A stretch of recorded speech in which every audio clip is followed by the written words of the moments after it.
Assalomu alaykum aziz do'stlar. Demak, bugungi 9-darsimiz. Demak, Excel'da главный menyusida demak, sortirovka и filtr va главный menyusida найти и заменить. Demak, mana bu zapchastlarni nimasi bo'yicha demak, hozir filtrlar va nima qilib chiqamiz. Demek birinchi sortirovka и filtr desak, demak mana bunday spiska bo'lsa, demak hamma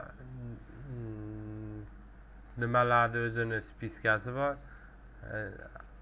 Chiqarayotgan narsalarni sotayotgan, demak shu holatda demak bizda zapchast tovarlar bo'yicha hozir sortirovka qilib, demak filtrlar qilib beradi.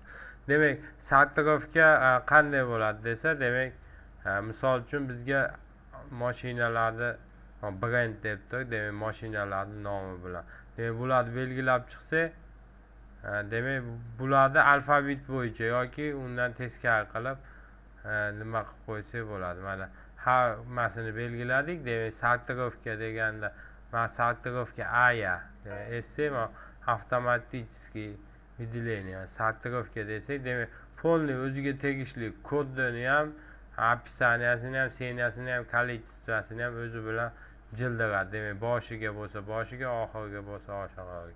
Demak, hozir alfabet bo'yicha, mana alfabet bo'yicha, lotin alfabeti bo'yicha mana ketyapti. Opel va oxiri nima bo'yicha mana nomi yo'q, demak nimalar mana turibdi.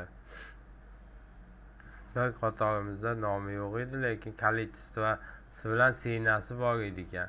Demak, tovarimiz xuddi shunaqa sortirovka qilib beradi. Va yana yadan agacha desak ham, mana avtomatik desak, OK desak, mana demak qilib beradi. Va buni xuddi shuni demak avvalgi holiga qaytarsak, demak endi buni описание, demak zapchastlarning nomi bilan ham qilsak bo'ladi ekan. Sortirovka demak belgilab olamiz. Demak shu zapchastlar nomini bizga demak zapchastlar nomini belgilab olgandan keyin mana sortirovka aya, demak OK sortirovat desak, mana demak faqat zapchastlar nomi, demak amortizator, mana amortizator demak Opel'deki Niva Chevrolet, demak Chevrolet, demak Opel, mana demak bu yerda количество senalarni ham o'zlari bilan birga olib chiqib nima qiladi. Faqat sortirovka deganda faqat birinchisini belgilangan holatda qilamiz. Agar mana holatda qilsak, senalari bilan количество demak faqat o'zi almashadi, qolgan joylari almashmay joy-joyida qolib qoladi. Shuning uchun mana bu bilan sortirovka qilsak, demak количество sena brend degan nimalarni ham, kodlarini ham o'zi bilan almashtiradi. Demak shu holatda sortirovka qilsak bo'ladi. Endi shu sortirovka qilmagan holatda ham filtr degan narsamiz bor. Demak mana filtr deganni belgilasak, demak hamma nimaga belgilanadi? Nimagaki shu hamma qatorda yozuv bor. Demak bizga zapchast kerak bo'lsa, demak filtr qanday filtrlaymiz desa, mana bunday strelkani esse filtr deyizgandan keyin mana yerda mana demak mashinalarda shu brendlarning nomi выделение vise deganda pitichkani o'chirsak, bizga qaysi mashina deydi. Misol uchun Opel'ni mashinani zapchastlari kerak. Opel'ni belgilab OK desa, demak faqat Opel mashinani zapchastlari qoladi xolos. Qolganlari demak script bo'lib, demak yo'q bo'lib turadi. Mana faqat Opel mashinani zapchastlari qoladi xolos. Endi bu yerda mana kamaytirib, demak ko'p sonli narsalarni, misol uchun Opel'da amortizatori kerak bo'lsa, mana OK deysiz, mana Opel'da amortizatorlarini chiqarib beradi. Demak senalari ham o'zi bilan, количестволari bilan o'zi bilan. Qolganlarni script qilib turadi. Demak Opel'da amortizatori demak 200 62 mana demak qatorlarning nomi turadi, qolganlari mana o'rtada skript bo'lib bekilib turadi. Demak, yana boshqa zapchast kerak bo'lsa yoki amortizator deb belgilab, demak faqat mashinani boshqachasini belgilamoqchi bo'lsak, mana hozir bizda qanaqa mashinaning amortizatorlari bo'lsa, demak Chevrolet, General Motors, demak Niva Chevrolet degan shularning amortizatori bor ekan. Demak, OK desa, mana Chevroletning bitta amortizatori bor ekan. Demak, shu holatda chiqarsak bo'laveradi. Demak, mana ham все выделение deb qo'ysa, demak hamma zapchastlar chiqadi. Demak, shu joyda ham demak alohida zapchast tanlamoqchi bo'lsak, misol uchun vistavka OK desa, demak mana bitta vistavka bizda faqat Chevroletda bor ekan. Xuddi shunaqa qilib chiqarib beradi.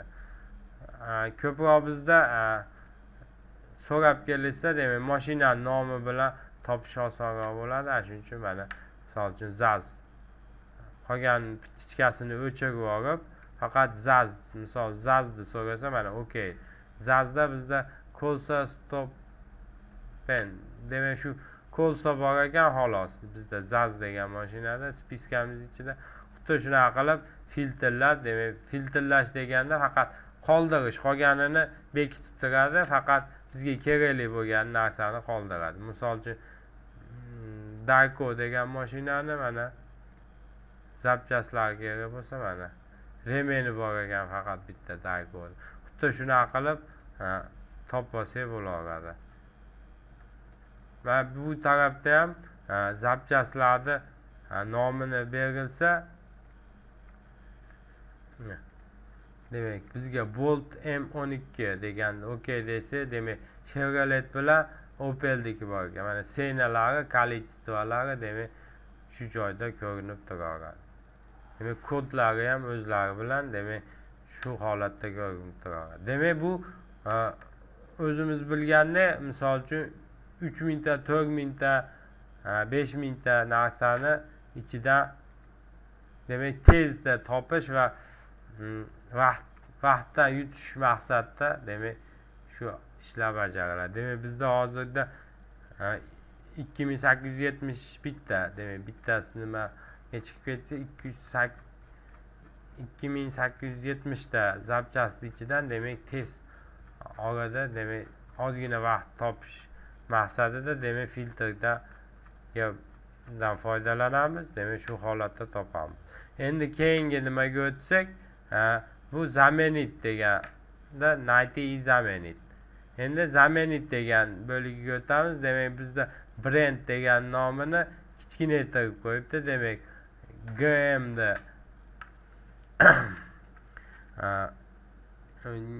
General Motors deganda GM qilib qo'yibdi, Opel'da Opel qilib qo'yibdi, Chevrolet'da Chev deb yozib qo'ygan.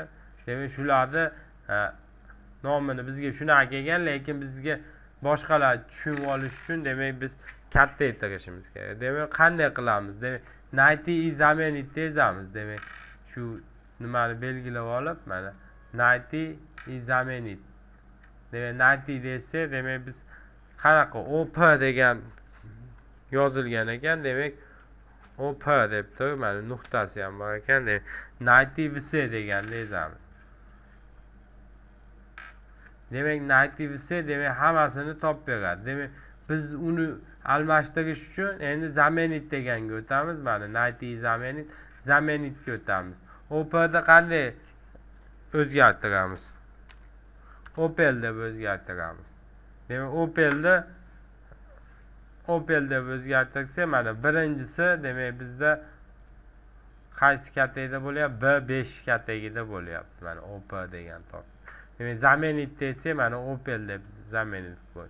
Agarda все заменить desa, mana hamma Opel'lar, demak Opel. Demak 1493 ta Opel'da demak Opel deb заменить qo'ydi. Demak bitta bilan 1395 ta Opel degan yozuv bor ekan. Va keyingisi найти ga o'tib, demak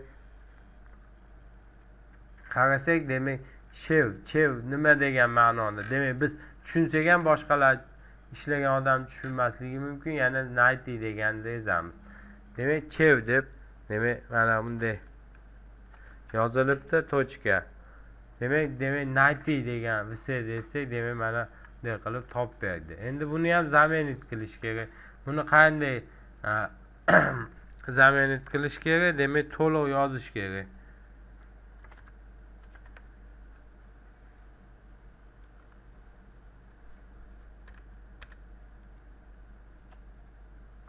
Demak to'liq yozgandan keyin mana birinchisi demak B2 da mana B2 kategoriyada joylashgan ekan.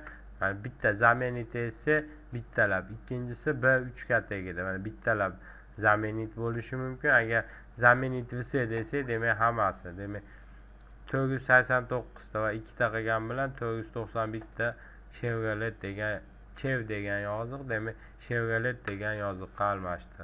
Xuddi shu ko'rinishda zaменить qilamiz va bizda yana bitta GM degan, mana GM degan, buni ham tushunmay qolishimiz mumkin. Demak buni ham General Motors degan nimaniki ekan, demak shuni ham kattaytirishimiz kerak.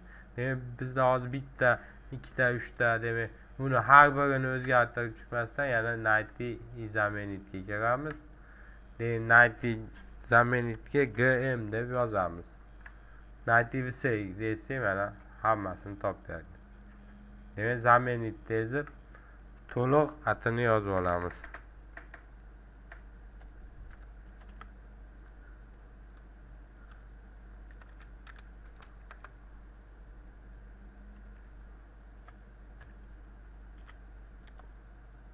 Demek mana bunday yozib, demek vs zaменить desa, demek mana 555 ta zaменить bo'ldi. Okey deysiz mana. GM'lar demek General Motors degan nimaga o'zgarib qoldi. Shu holatda filtr va zaменить qilamiz. Demek bugungi darsimiz ham o'zi nihoyasiga yetdi. Kelgusi darsda uchrashguncha omon bo'linglar.